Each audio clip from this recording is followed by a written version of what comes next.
I'm David McGee, and this is the Mayo Lab Podcast.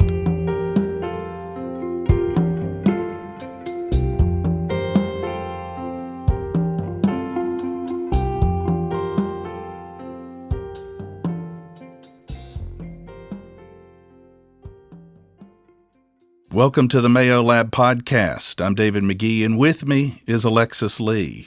Happy to be here. All right, Alexis, over the past year, I've been in schools all over the country, really, and schools have invited me in to talk about substance misuse and mental health. But, a crazy thing has happened. They invite me in to talk to the students, but soon it's the parents asking questions. It's the parents who are saying, things have changed so much. How do I help my children navigate this mental health substance misuse crisis? And that's how the Mayo Lab evolved. That's why we're here, and I'm thankful to have you along for this journey. When we were launching the Mayo Lab at the University of Mississippi, which was really, focused on delivering content like this for parents and education in schools for students, for navigating mental health and substance misuse issues, I said, hey, look, if we're going to do this, I need one thing. I need the help of Alexis Lee. And I'm so glad you're going to be on this journey with us. It's been such an incredible journey so far, and I think what we're trying to do is take the silos of information that exist in the ecosystem and bring them to one place. This is something that's never been done before, and why can't it be us? Why can't we be the first to do it? And so I think the passion and the mission behind making this accessible for parents is at the heart of what we're doing. Why not us? That's a great point. What I've heard from parents, it doesn't matter whether I'm in Texas or New Jersey or North Carolina, they say we need a place that we can all come together, that these issues can be discussed in the range of sleep to social media to stronger marijuana to, counterfeit pills. We need a place that we can bring all of this together, that we can tune into to really begin this journey and learn how to help our students. What's interesting, I think it would help the audience know a little bit more about you. Like what, Alexis, as we embark on this journey, tell me a little bit about what's your story and what calls you to this type of work and messaging. So for the most of my life, I've been an athlete, and I played volleyball in college here at Ole Miss. I graduated in 2019, and most of my life I was taught, and all my life as an athlete, you're taught how to run drills. You're taught the best form to work out in so you don't hurt yourself. You're taught how to fuel your body, but you're really not taught how to have mental health conversations. You're not taught how to take care of the mental side of the game other than being mentally strong. And so I came to college in the year 2016. It kind of all accumulated for me, and I had a best friend that passed away, and then I had a career-ending injury that happened. And I remember the very moment that I realized what was going on. I just had a really hard last year. I, had misused alcohol. I didn't want to get out of bed some days. It was hard. And I remember the conversation I had to have with my parents to tell them that my career was over. And they looked at me so lovingly and said, it's going to be okay. There's so much more for you, and volleyball doesn't define you. And it makes me emotional today to talk about it. But it was in that moment that I realized that I could learn how to be mentally strong and mentally health conscious, and how to take precautions in that way. So I spent ever since 2016 learning about mental health, how to take care of myself, how to, share that wisdom with others. And that's really why I'm here. I love to have conversations, to give others tools to, be people that they want to be and live the life they deserve. So setting the stage, the Mayo Lab Podcast is a production of the William McGee Institute for Student Wellbeing at the University of Mississippi. And that institute, of course, is named after my late son, William, who died of an accidental drug overdose shortly after graduation from college. He'd been an honors college student. He'd been a track athlete in college and in high school and excelled in so many ways, but he suffered from substance use disorder and a lot of anxiety and depression that he self-medicated. And ultimately, I found him dead, But what I tell everybody is don't feel sorry for us, because we had another son who suffered from substance use disorder and is now, after treatment, successful in 10, 11 years of recovery. I've had my own journey. We've had a daughter who's turned her life around through a battle with eating disorder. And it's much like what you're talking about, Alexis, facing the challenges, but realizing it's either going to break you if you let it, but if you can really, we can break the stigma and people can take that first step of young people can be able to share, hey, I'm struggling. Right. And we can see them and hear them. We've got a lot better chance of getting them into help. And it's much like what you're talking about, Alexis. You know, when you're feeling that way, it's either going to break you, or if we can help people learn, young people, students, teens, learn how to take that first step by breaking the stigma that often help is just like a little fingertip away. It's teaching them how to reach out for that. And it's just like what you did, telling your parents, which is what our daughter did with us. She finally understood enough to say, hey, what I'm facing is real and I need some help. And the Mayo Lab Podcast is a part of the Thomas Hayes Mayo Lab within the University of Mississippi. And I must say at the beginning, as we launch episode 1, Thomas Mayo is a young man who I knew and knew well. And he died of an accidental drug overdose just less than a year ago. And he had come and sat with me on my porch when he decided to get help. He was much like my son, William.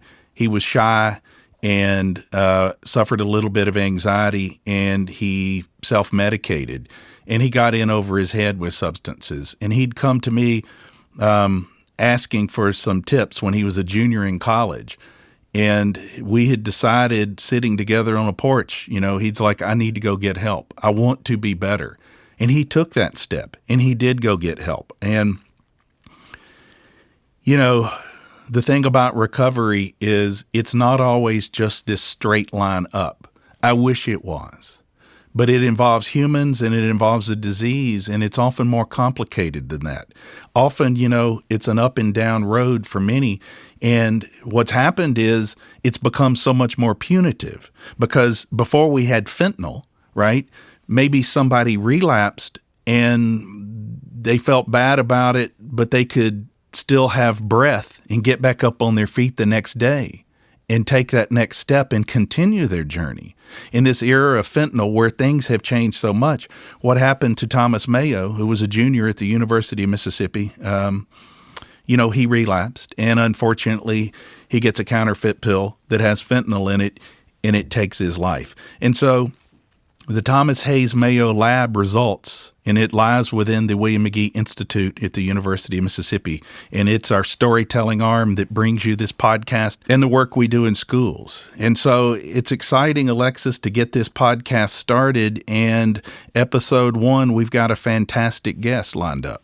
Yeah, so Zac Clark, many of you probably know him from ABC's The Bachelorette, where he publicly addressed his sobriety on national television, which I don't think in the history of that show has that ever been done before. So props to him for doing that. He used this platform then to raise awareness about important mental health and addiction issues. And I just know that this conversation is going to be an inspiration to so many. I can't wait, Alexis. Let's get this conversation started on the Mayo Lab Podcast.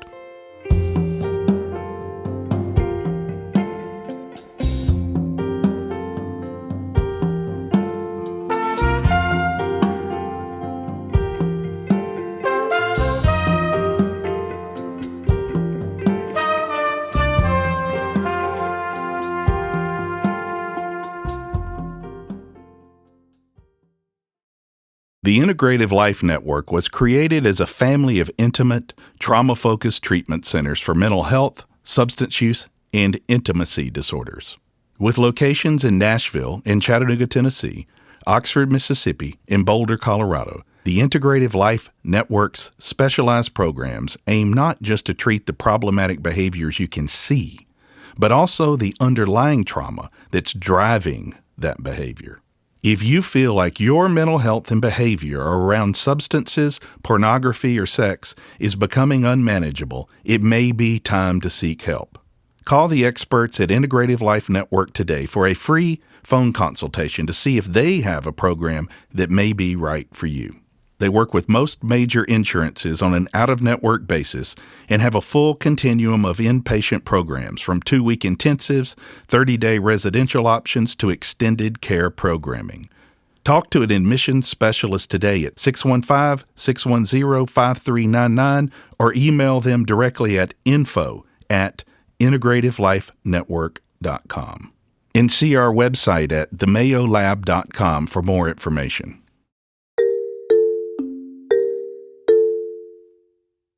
So, Alexis, we have this big idea, right? We're going to launch the Mayo Lab Podcast, and it's going to go where no podcast is gone, we dream. It's going to create content for parents and educators, really delving into how do we help students find and keep the joy they want and deserve. So we have this big idea, and we're going to scour the world for the perfect guest. And in our mind, we're going to bring all these people together and just go through this full checklist.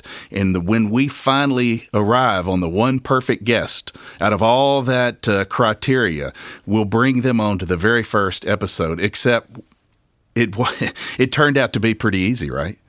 Honestly, the easiest decision we've made. There was just one person. We end up with one. It's Zac Clark. Welcome to the Mayo Lab Podcast. I've done a few of these things, and that might be the nicest introduction I've ever gotten. So let's party. Let's party. I love that. Hey, I kid you not, Zac. That's not even buttering you up. I mean, I'd find some other things to say, but we're going to we're going to scour the country, and we have this checklist, right? And Zac, we really think it should be somebody in recovery. We think it's even best if they do some work around recovery. And maybe they're also trying to get to know college students or teens. And guess what? You do all of those. So, first of all, let me ask you, Zac, I think the thing that clinched it, why there were no other contestants for the first guest on this podcast, why it was just you. Last year, you go out and do this college tour at several college communities throughout the country. Let's start there. I mean, what were you thinking, and why do you go do that? Yeah, the college tour was really, I don't know, that was the brainchild. I just remember early last year, I was kind of sitting around. Look, I've been working in behavioral health care for 11 years now. I feel like I've seen it all, right? And we continue to see, obviously, the suicide numbers and the overdose numbers just skyrocket. And I continue to bang the drum and scream at anyone that'll listen to me. And, last year I found myself sitting there. The news had just broke around Katie Meyer, who was a player on the Stanford women's soccer team, taking her own life, which was just, devastating.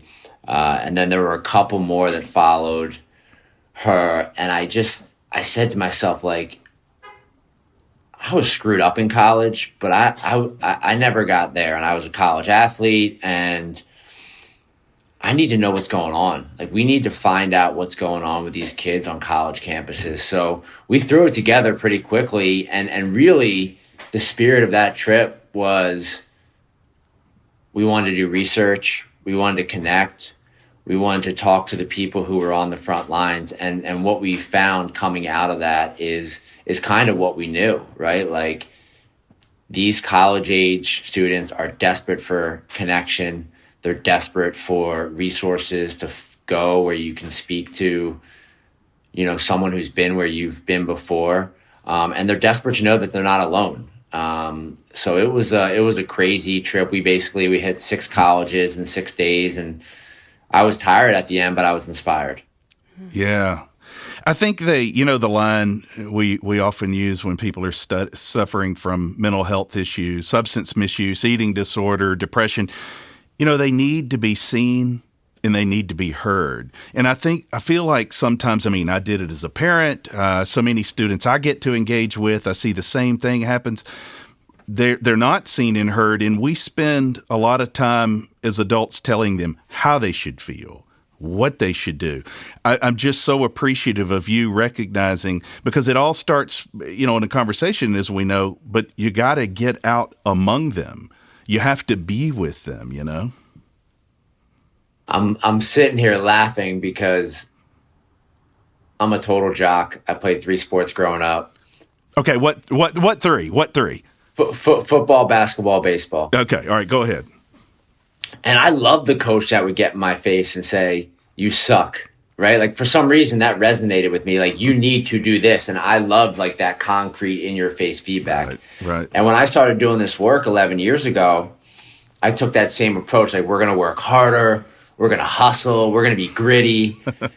And like, I'd have guys and girls look at me like, "Yo, I don't know who you are, but you need to like calm down." And 11 years later, I have found that in dealing with folks who, and in the work I do with parents, this is one of the main things I talk to them about, is like, we all know that the answer you're trying to get to, but if you tell your child what to do, it's a lot less likely for them to do it than if you're going to ask them questions and allow them to have agency over the decision that they come to.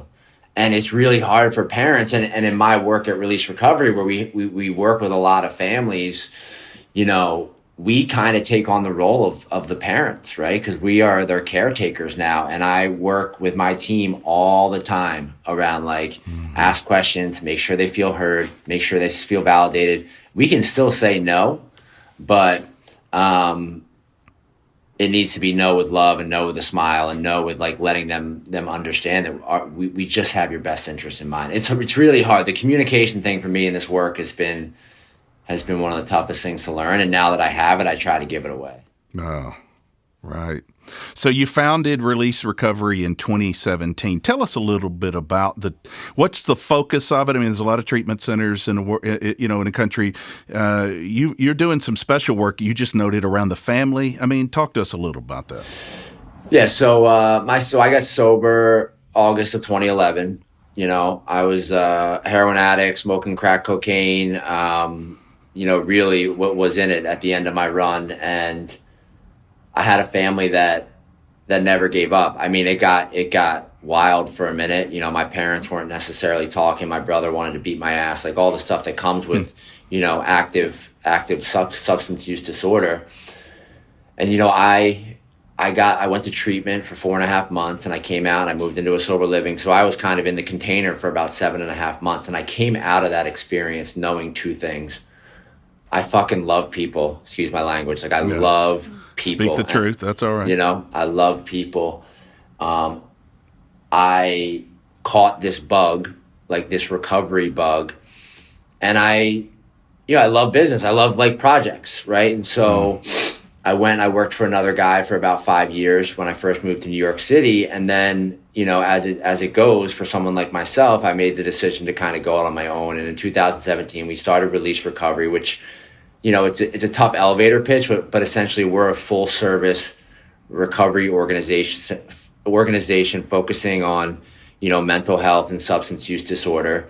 So we have 65 highly structured beds throughout New York City and Westchester County. And then we also do a lot of like high touch, high level intervention work, consultation work with families. And so we're really working with families at all stages of the recovery process. So like before their child is in treatment, when they're in treatment, when they come to us after treatment. And then we hope to, have them become ambassadors and fly our flag and be a part of our community. So It's been wild. And I'm just so blessed to be able to do what I do. I don't feel like I ever work, honestly. So I liked your honesty earlier. That's the thing about you that I've heard is you're you. And that's, I think, what people like the most. And that's, I think, why you can make a dent in this tougher world with this work. So I'll be transparent with you and say, when I first learned about you, a couple of years ago, people were telling me about the good work you did. And what I recalled is, look, I mean, you really burst on the scene, I guess, in 2020 when you received the final rose on ABC's The Bachelorette. And I think what was interesting in that, Zac, is you used that platform, to address your sobriety on national television, which was a pretty big deal. But even then, I'm like, what's really going on with him? And a friend that we have in New York, a mutual friend, told me, they said, let me tell you what, Zac is the real deal. And he used that as a platform to launch into all this kind of dog with a bone passion, you know? Yeah, I mean, look, that experience was wild being on national television. I acknowledge and can lead into the fact that a lot of people know who I am because of that experience. And, you know, the love and the romance aside, you know, I'll share this story with you guys. Like, it was kind of the day of filming when I knew I was going to get real about my story, you know, and I knew that that was going to happen to one way or another. And I remember the producers kind of like talking me through it.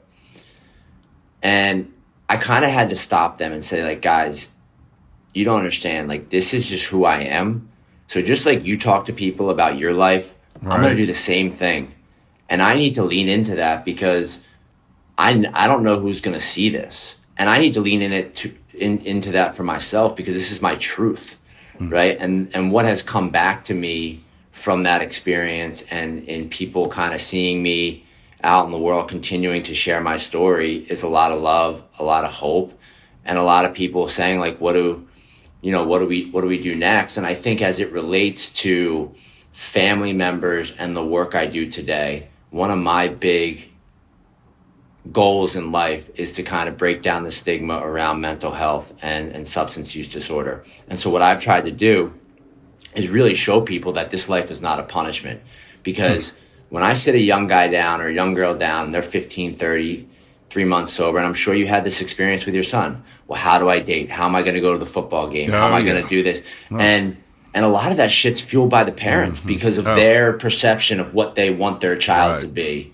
And it keeps families sick. So what I've tried to do with all that is really show people that, like, my life is, I wouldn't trade it for anyone else's. And I don't think about drugs and alcohol today. So, you know, the parents, they mean well. Like, I meant well as a parent, and because we want so much for our children.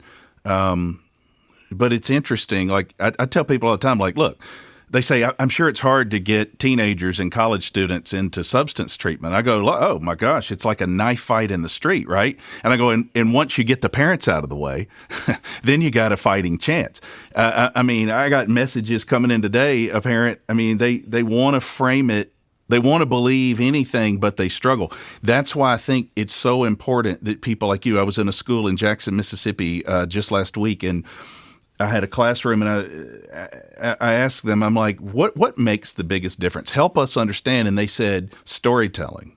It's storytelling when we can hear others share what they went through. So for you, Zac, I mean, you talked earlier about being an athlete, and you were an athlete in college. I mean, this wasn't just a high school thing, but your addiction, was it ongoing then? When did it really start for you? Yeah, there's a lot out there, right? Is it genetic? Can you kind of like catch an addiction? And for me, I think the first time I took a sip of beer, I knew that I loved it, right? Like I didn't have this like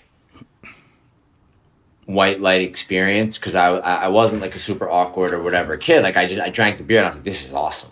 You know, and so like as that progressed, I showed up on college campus and I kind of felt like I had a black belt in drinking and a black belt in partying because I had partied my whole way through high school. Right. So I really wore it as a badge of honor that not only am I going to, carry on the way that I want to carry on, but I'm going to bring a bunch of people with me. And, it's one of the biggest regrets I have in life is kind of like in college, and look, man, like the leading cause of death on a college campus right now is suicide.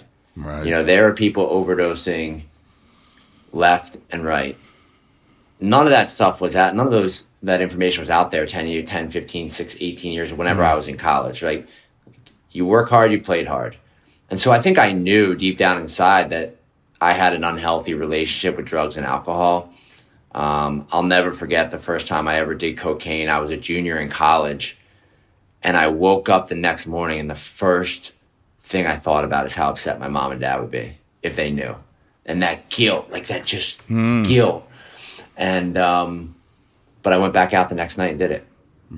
Right. So like, as much as like love is important and all that stuff, like I think for a family listening, like, yeah, you can mean well, you can love your child, you can do everything that you think is right. There's no playbook. And I had a beautiful family. I had a beautiful home. I partied my ass off in college because that's what I wanted to do, and that's what made me feel good. But the college campus has changed. There's no doubt about it since I've been there. Look, I tell people, Zach, in like my son William, I mean, he ran track, was in the honors college, graduated, and went into treatment. And unfortunately, he died of an accidental overdose. But I have another son who nearly died on a college campus, and he woke up from a coma from a accidental overdose, and he's now 10, 11 years sober. And then we had a daughter who battled an eating disorder in college, and she's now in recovery. And I say, just as you said, the hope is real. But however, things have changed, and it's different. Even you're a lot younger than me, but what I faced and then what you faced, where they are today, particularly around counterfeit pills and counterfeit pills with fentanyl. I mean, the stakes have changed so much. Had fentanyl been around when I was using drugs, I wouldn't be here. That's just a fact of my existence. I was using IV heroin. I was in Camden, New Jersey. Like I wasn't checking anything. Like I was just trying to get the next one in me. And, I don't know what we need to do. And going back to like language and communication, I don't think yelling and screaming and telling people they have to learn about fentanyl, they have to, speak up and share their experiences is going to be helpful. But I do know that guys like me and you and what you're doing down there with the center you've opened and the things that we try to do, and this thing shoulder to shoulder is going to be 100% necessary, because if we're at 100,000 deaths now and 75, 80% of them are opiates, and then probably another 75, 80% of that number is fentanyl. It's really scary to see where we're going. We had a case up here in Westchester about 3 weeks ago where a kid was in a high school class and hit their vape, and whatever they had bought was laced with fentanyl, and they overdosed right there in the class. And the teacher had to Narcan him, and the kid made it. But like, people think this is bullshit. Yeah, and they think it's bullshit. And you've lived it, and like. I read your book, man. That stuff was inspiring, just to, and the authenticity and realness that you wrote and you laid it on the line, man. Like I want to be just like you when I grow up. Hey, okay. Now you're giving me a compliment. I mean, but you know what? I appreciate that. And used to be, and you will appreciate this. There was a time when I was early in recovery that I would almost be so embarrassed by that I couldn't accept that compliment. But I think that I have to accept it and wear it, because it takes a village. And I appreciate that. The thing about you is, when that mutual friend we have in New York was telling me about you, they were on fire. They you got to get together with Zac Clark. So I look at this as it's going to take a village to do this. The work you do in New York and nationally, the work we do in Mississippi in the Southeast and nationally. I think the more of us that care so much, particularly about that student beating heart and really reaching them, we've got to come together and try to, get at the round table, so to speak, so that students across this country have real advocates putting their minds and energies together to help them find a way out of this, Yeah, I mean, I think the landscape, unfortunately, is shifting. It sounds like with your two sons, and congrats to thank you. Your son on 11 years. That's awesome, 10, 11 years. I think the landscape has changed recently, unfortunately, which is, it's not just people that are affected by substance use disorder that are dying. It's people on college campuses that are trying drugs for the first time. Right. Yes. They're showing up in Mississippi from Westport, Connecticut, and they're going out to their first party, and someone's putting a powder in front of them, and they're saying, I know my mom and dad will be mad. I know I don't want to do this, but I just want to fit in. So I'm going to do this line of cocaine or whatever it is. and that's how we're losing folks. So the problem is only getting worse. And I don't know, you would know better than me, but the thought of sending a kid to college right now has got to be terrifying. I mean, it just has to be. Well, statistically, I've seen some research that, students arrive on a college campus anywhere in the country. Often they will try a new substance, Zach, within the first 3 weeks for just what you said. They're out of their element, right? People use substances to change how they feel. They're uncomfortable. They want to fit in. They're uncomfortable, and so they're often likely to make an alignment. And the deal is, though, if we're going to recognizing that, we got to get upstream where we're having more of an impact, where they can really develop that needed emotional intelligence in middle school and high school. So perhaps they come out of high school more fully understanding who they are and what they face. And I think then we can reduce those odds. Right now, to be honest, it is a knife fight in the street because they don't fully understand what they're against. And frankly, I don't think their parents even really understand what they face when you take in everything in the full spectrum that impacts them. Social media, they're sleep deprived, there's counterfeit pills, marijuana is 300 to 400% stronger. There's so much that there's a cliche that sticks around that's called a perfect storm. It honestly is that, Yeah, it's scary. There's no other way to put it, and it's hard for the parents. And honestly, I think it causes a lot of parents to look at their own behaviors. I mean, like when I lead a family group every other week over here at Release, and I always kind of tell the parents, like, look, there's no playbook on this thing. Your kid is your drug, right? Yeah. And like, there's actually a study. I was talking to a colleague this morning going on at Texas Tech around the way that our brains react, right? And so like if you take the addict, right, or the identified patient, and you show them a picture of drugs, their brain, the dopamine, they're going to light up in a certain way.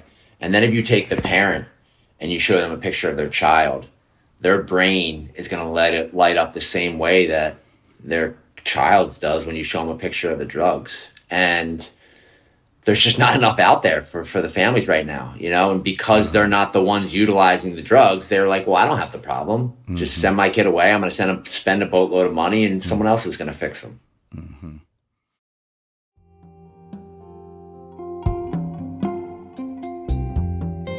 Hi, I'm David McGee. Now, more than ever before, parents need better information about the challenges facing their children, what sorts of issues to expect and when, and the warning signs to look for. From anxiety and depression to addiction, eating disorder, and loneliness, students and their families are facing a mental health and substance misuse epidemic that requires new guidance. My new book, Things Have Changed: What Every Parent and Educator Should Know About the Student Mental Health and Substance Misuse Crisis, offers a clear roadmap for helping students find the joy they want and deserve. Head over to themayolab.com to sign up for our newsletter and find a link to pre-order my new book. And everyone who signs up for our newsletter and pre-orders a copy of Things Have Changed will receive a digital copy of my expanded student toolbox. Visit themayolab.com today. You are listening to the Mayo Lab Podcast with David McGee. Now, back to the episode. The impact, to be honest, and as you noted in my book, I tell people, I've had some folks say, like, you're not to blame. I said, no, I'm not to blame. However, there is no denying that when I was regularly reaching for drinks at 5 o'clock and my children who adored me saw that, it had impact, just as my son today, who's 10, 11 years sober, tells me being able to look at a sober person has impact on him the same way. To blame? No. But as you note, really being able to look in the mirror as a family, as parents, to think like, what are we doing here? Are we obsessed by changing how we feel with substances? And if we are, it's unreasonable to expect that our children will adopt any different behavior. Well, the thing I think about when you're talking, David, is like the fact that you are a successful male doing the work that you're doing is just so inspiring, because 90% of the time the moms will show up, the moms will, put in the work, but the dads don't want to talk about it. The dads don't want to be honest about what they've been through. Right. Just the stuff that you shared in that book, man, and the work you've done in your own relationships and your own recovery. I mean, it's next level. And, you could go out and have a business dinner with acquaintances. They're not going to know you're sober. And then they find out after the fact, and they're like, holy shit, maybe I could. Maybe I can do it. Maybe I can do it, right? I mean, and that's my big, like right now, like what I'm trying to do, and it sounds so cheesy, but like make this thing look cool. Like make it look cool, like. I think it's working. What we got to do is, what's fun, it's so interesting you say that, because Alexis, like I'm sitting here talking to Zac, and it almost sounds like a joke that I'm going to say this, because he's been on national television, multiple episodes, but I still think he is making it look cool, and we got to help him pull the accordion to get across America.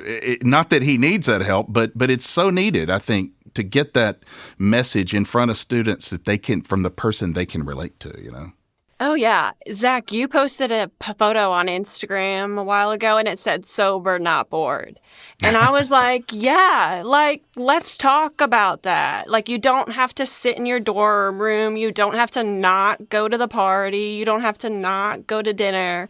Like, you can do these things. You can still have fun. And, like, I was a college athlete also, and I remember thinking, well, these are my two choices, is go out or be alone. And it's like, no, let's talk about it. There's third, fourth, fifth options you can do.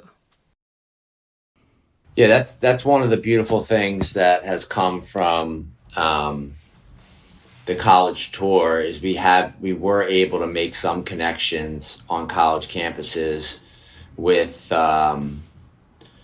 students that are choosing not to drink and do drugs, and are choosing to prioritize their mental and physical health, and they are starting to make impact. And then even here at Release, like we've helped to launch a lot of men and women back to college, and then having them come back and share, with us about their college experience has just been, wow. It's been incredible. And it's like my lived experience is that getting sober is not really about what I'm giving up. It's about what I'm gaining. It's about what I'm taking back, right? And I can share that, like this past weekend I was at a wedding, and it was pretty uptown. It was a New York City wedding. I knew this because I knew a lot of people in the room. 50% of the people there are sober. I know what brought all those people together. Now, wow. if you look at a picture of this thing online, you're thinking these people are partying, they're having the time of their lives. Holy shit, how come I didn't get an invite? Like it looks like a pretty awesome time. But I know the truth behind that picture. I know the truth behind all that is that half those people wouldn't be there if they didn't find recovery. And it's a fine line, man, because like a 19-year-old kid telling him that he's got to get sober in the middle of his college experience, like I don't want to do that. I don't want to deprive them of that like time in their life that you look forward to so much as a young kid. But there's got to be a way to inspire these college students to have a good time, right, without blacking out every night. Yeah, because I ask students, that's such a great point. So many students I get to engage with who are really struggling with substances, I'll eventually ask them, hey, but let me just ask you, are you having fun? Mm-hmm. And they'll all stop and look at me. I've never yet had one say, oh yeah, I'm having fun. They're all like, no. So let me ask you, Zac, I love the fact that you're a Philadelphia Eagles fan, and you're pretty hardcore. Let's be honest. And this is a season of Super Bowls and all that. So I need a program for my sports addiction. People think I'm a nut. Well, actually, you go to the Sixers. You're Sixers and the Eagles, and you love it, man. You have no idea. My whole life. It's not. I have Eagles and Sixers season tickets, and I don't live in Philadelphia, and that'll just tell you that'll speak it right there. Yeah. So okay. So the NFL, for example, a lot of that tailgating culture is built around alcohol. I mean, I'm just curious, how do you do that? I love this question, man. I love it because, again, and I might be coloring outside the lines on this one, and there are probably a lot of people in this world that disagree with me. But my answer to that question is like, how do I tailgate? How do I go to bars? How do I, just like anyone else. Mm-hmm. And there is a movement to create sober events. And I understand that, right? Mm-hmm. I get that. And there are some folks out there who are just going to feel more comfortable walking into an event that is sober. That said, for me, what I try to coach the young men and women that I work with, or even the C-suite executive that I'm talking to about sobriety, is that you can live the exact same life that you had previously. So you can go play golf, you can go out to the tailgate, you can go to the concert, you can do all these things sober, so long as you put your recovery first and you really do the work. And so for me, I do the same shit I did when I was drinking. I get down to the stadium early, I meet up with friends, I eat good food, we laugh, I might have a cigar, whatever it is, I go to the game, win, lose, whatever, get home. The difference is on Monday morning, I feel great, and I remember everything that happened. So I have a big desire to show people who are working towards recovery that you can still run in some of the same circles. And now, obviously, like you have a friend that is doing a bunch of drugs, you're probably not going to want to be hanging out with them. Sure. But there is a life that is available and exists where, we can be out there doing the same stuff that we were doing before, so long as, the work is getting done. And that's the hard part, right? That's the hard part. That might be the best answer I've heard, and I do a fair amount. I'm like you. I get in a lot of recovery circles. I think particularly for our college students, Alexis, like Zac, that's what keeps them so often. They're so afraid of going to treatment, or they're so afraid of putting a scarlet letter, because they're afraid that it will separate them from everybody else, that it will separate them from the fun. I think, Zac, you have just spoken a truth. And like you said, like for some people, they just need sober-only events. But students will tell me, for example, I don't really want to go to the sober tailgate. I want to go to a tailgate and I don't want to drink.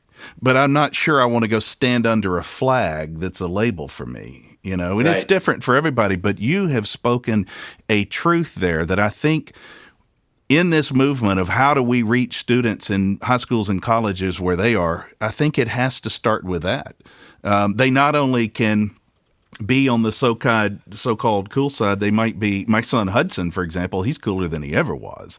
He's fly fishing, he's so full of joy, he was pretending trying to be cool, I think, in college, but he wasn't, I heard him saying, I heard him saying a panel.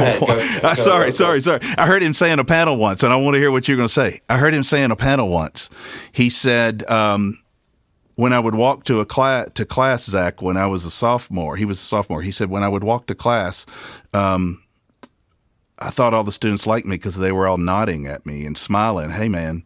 Yeah, I only realized in sobriety that they were all nodding at me because I'd been selling them weed. Mm-hmm. Right. Yeah, and like what kind of legacy is that, right? Right. That's not going to be eulogized. So he was an amazing pot dealer. Right. But I just like the number one of the first things that people want to know when they get sober is how do I date? How do I date? Right. No girl, no guy is going to like me if I don't drink. How am I going to get married if I'm not able to have a glass of champagne? And that's a legitimate concern for the families too. The parents, you wouldn't believe how much stock, because they think about how other families are viewing them. And I say, and this is my lived experience, if I've been on 1,000 dates in my 11 years sober, and I'm just using numbers, maybe one or two of those women were like, I just can't do, like, if you're not going to drink this isn't going to work out. 95% of them are like, this is intriguing. This is amazing. Wow. Maybe I should look at the way and they end up liking you more. Like, right. What do they say? I mean, it's, again, cheesy, but like your vibe attracts your tribe, right? Like I came to the realization that I don't want to meet my wife at a bar at 2 a.m. I want to meet my, on a Saturday night. Like I want to meet my wife at 9 o'clock in the morning. Yeah. In a yoga class, like, it's just like, and so like, just, it's a shift in thinking. It's a pivot. Not just for the people that are struggling, but for the families too. Like families are so ashamed. They're so ashamed. My kid's in treatment. What am I going to tell my friends? What am I going to tell the people at the church? What am I going to tell the people, at work? Like, you don't have to tell them anything. It's not your story. Your child will dictate that, right? Like, or whatever it is. And when it's time, you're going to find that you're surrounded by all your friends and neighbors who've been battling the very same thing. They were just trying to keep it a secret like you. Yeah. I mean, what about for you? I mean, do you find yourself, I mean, you're living your life the same way you always did, or no? I mean, so that's a great question. Now I am. At first, Zach, it was uncomfortable for me. And at first, I didn't know how to go to a party. And people tell me they think I'm social, so that's what they think. I hear that a lot. But I didn't feel very social because I had been trained in my mind since I was 14 years old that if you went to a party, you went with your brain a little bit numbed, But now, so it was a learning process because I agree with you. I desperately wanted my life, and I wanted a better life than I had before.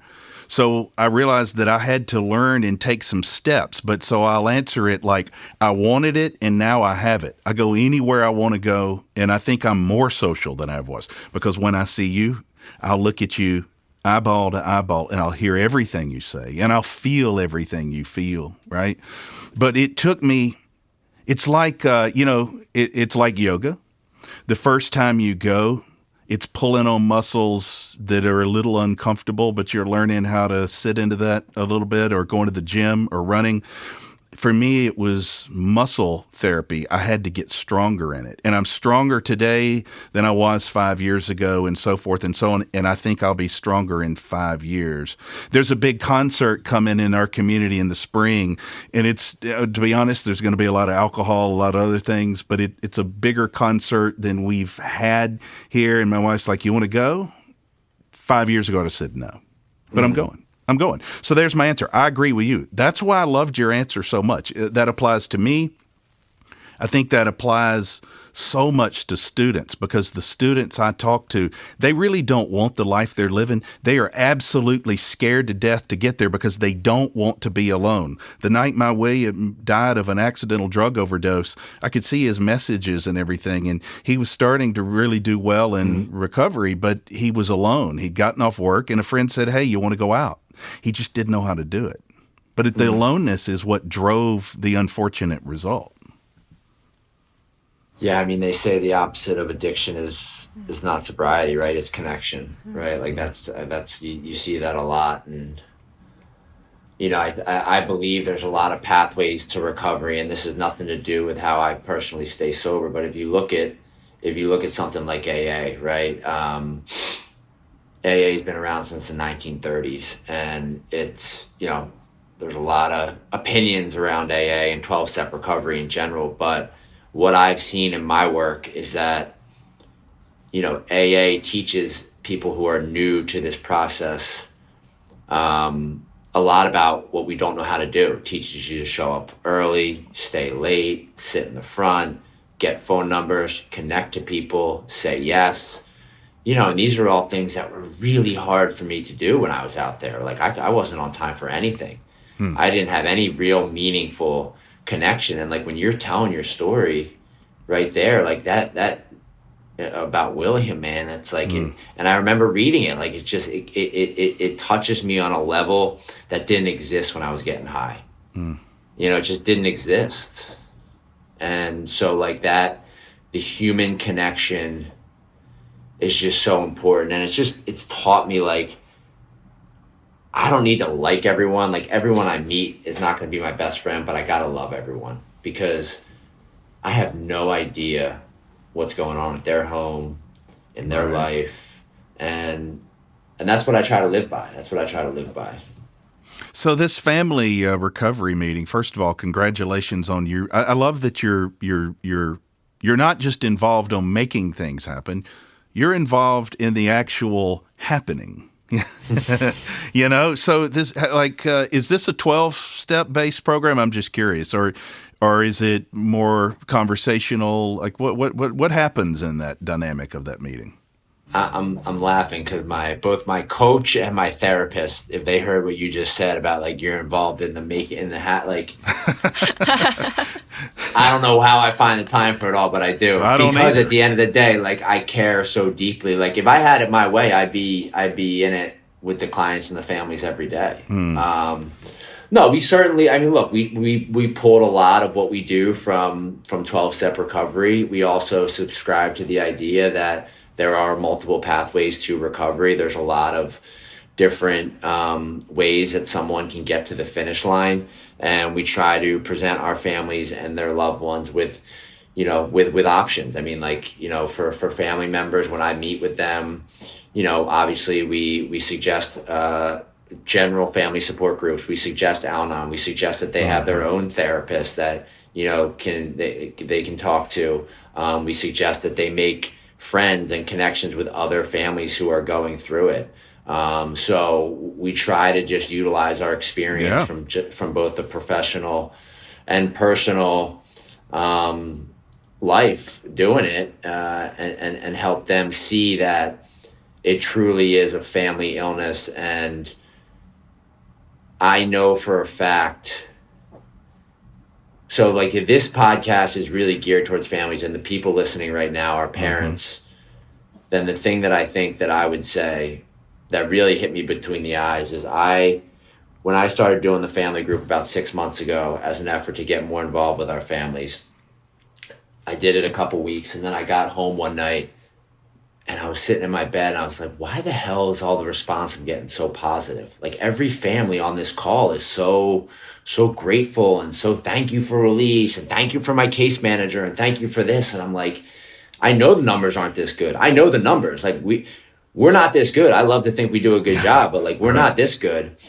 And so I pulled up our client list, and then I pulled up the families who were in attendance, and I started matching them up, and I started to realize the families that were showing up and doing the work had children that were also showing up and doing the work. And the families that weren't on the call, that weren't doing the work, those were the kids or spouses or whatever it was that were struggling. So there's a direct correlation between absolutely when the family chooses to dig in and do the work and the outcome for the identified patient. And so like for a family member, it might not feel like there's anything that you need to work on. I get it. You're perfect. And now that your kid is away, you're going to be fine. But the truth is, now's the time to even work harder, and that doesn't always sit well with the families, but it's the truth. It is the truth, and I appreciated I can't agree any more than what you just said in that statement. Number one, I love the fact that you're bringing what I'll call a collection of best practices. You're kind of curating and how this family meeting happens. What I find, two things. I have two things, and then I got a question for you. One, I find that some students, I'm going to be very careful. I want to be very careful how I say this because AA, for example, has saved not just some lives, but tens of thousands and millions of lives, and is one of the most important, entities around the world, and it will continue to be. I hear from a lot of students, this isn't me speaking. I hear from a lot of students who tell me they don't feel that some aspects of that model feel a little dated for them. And so what I take for that is it's amazing and it works, but what we have to realize both in the student family model and in the family model, we may have to look at, the connections, as you say, that's been the core of AA. We know that works, and it's the same thing that we have to help these students find. When they're connected with their family, they get better outcomes. When they're connected with peers who support them, they get better outcomes. And that's what I've really tried to help students that I've been engaged with is try not to obsess over the name of this thing, or that maybe just try to get the principle of it, right? And I think that's the essence of a lot of what you're doing around release, and that's fantastic. So then in 2019, you've got Release Recovery growing, expanding how it serves individuals and families, and then you open the Release Recovery Foundation. Tell us a little bit about what the foundation is about, and what's the aim of it? Yeah.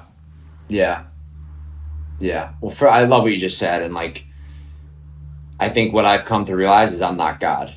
I'm just not God. As much as I love to think I am, I'm not going to get anyone drunk, and I'm not going to get anyone sober. I'm just not. I mean, that's just the truth of my existence.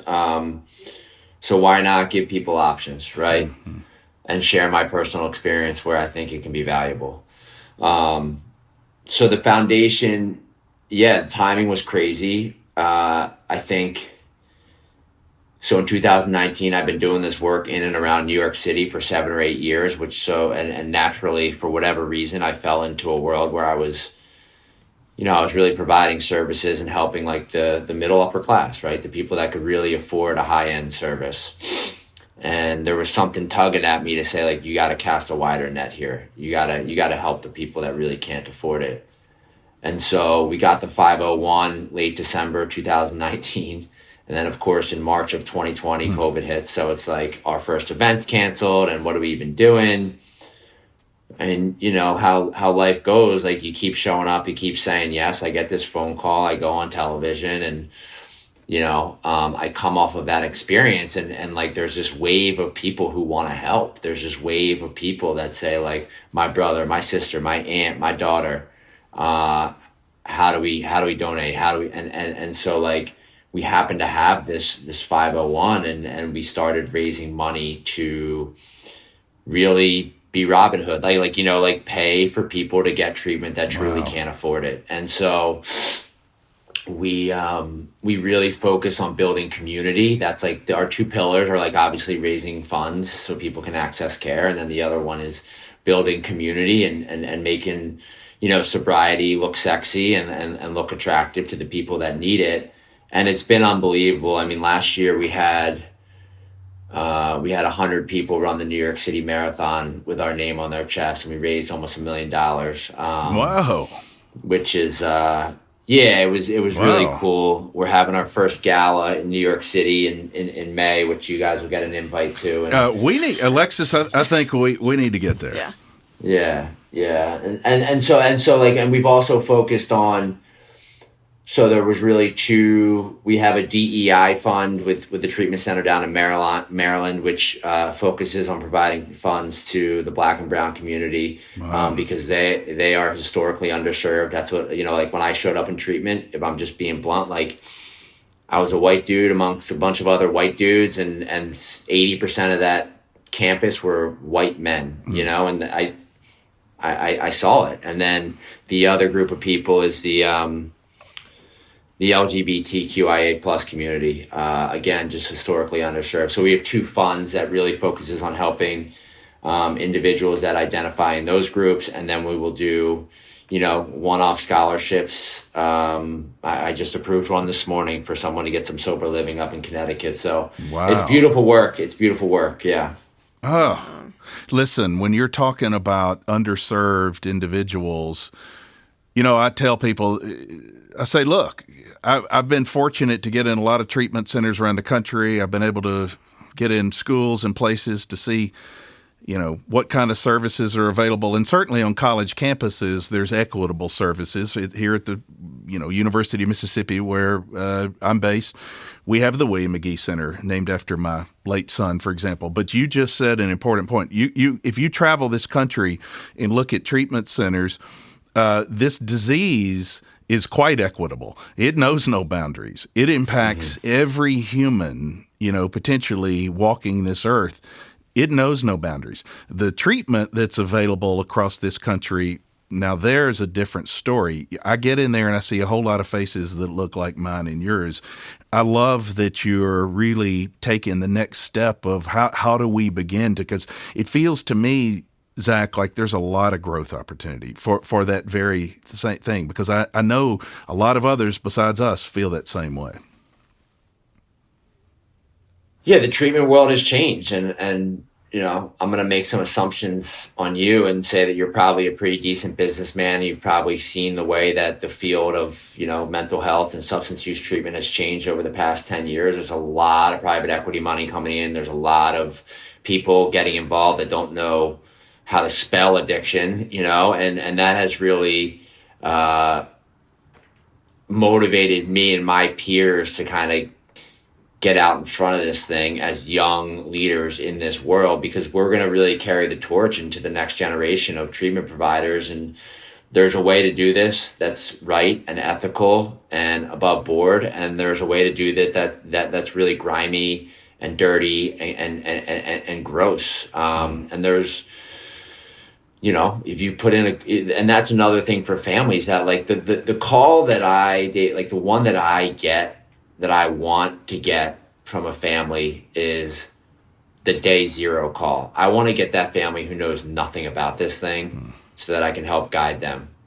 Not the family that's been Googling, you know, treatment centers for the last 90 days, because they're probably just filled up with so much garbage and really confused and really scared. So I agree with you. I mean, like we have a duty to serve and to continue to try to break down walls and barriers in this work, because, you know, they say from Park Bench to Park Ave is something they say in New York City. Like, it's going to affect everyone, you know, in between. And that's my story, man.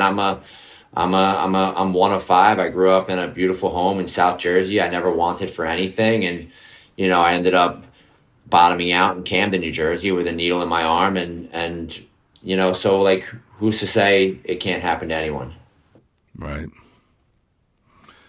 Zac Clark, what an amazing story. The thing I love about a forum like the Mayo Lab Podcast is this is a beginning. This has been so incredible to hear your story, to hear the work you're doing at Release Recovery, the Release Recovery Foundation, and in other areas. But I think it's a beginning, and we look forward to hosting you on the University of Mississippi campus and seeing where we can dig in and find some synergy to do some, all dig in and try to find solutions for students and families.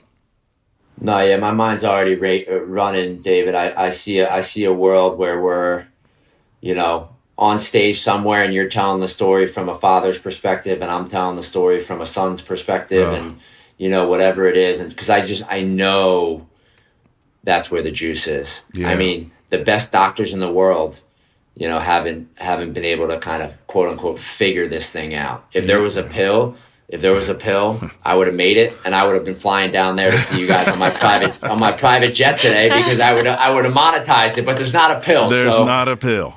There's, you know, shoulder to shoulder, brother. We get to keep doing this, and I'm just so grateful to you and to be the first guest. That's no one else will ever be able to say that. So yeah, you've made it as the last one standing before. This isn't the first time, but around this subject on this thing, you out of everybody in the country, and I'm so glad we made the right choice, and we look forward to seeing everywhere this goes from here. Zac Clark, thank you so much. Thank you, guys. Thank you for joining us on this episode of the Mayo Lab Podcast. The Mayo Lab Podcast is produced by Dr. Natasha Jeter, Dr. Megan Rosenthal, David McGee, Alexis Lee, and Slade Lewis. This podcast was recorded at Broadcast Studio in Oxford, Mississippi.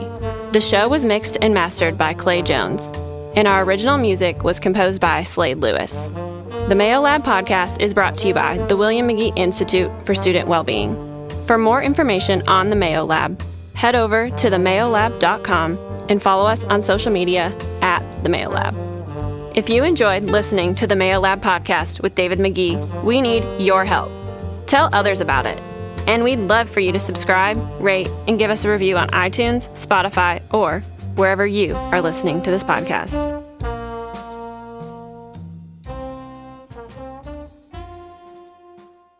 This podcast represents the opinions of David McGee and guests of the show. This podcast is not intended to be a substitute for the medical advice of a licensed counselor or physician. The listener should consult with their mental health professional in any matters relating to his or her health or the health of a child.